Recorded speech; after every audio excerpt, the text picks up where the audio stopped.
sa'yo.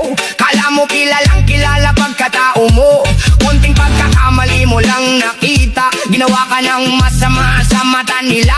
Kapag kaharap ka akala mo concern, pero pag wala ka puro paninira naman. Ngumingiti habang nakikipag-usap, pero sa likod mo pangalan mo'y winawasak. Nakakapagod intindihin ng tao, ngayon mabae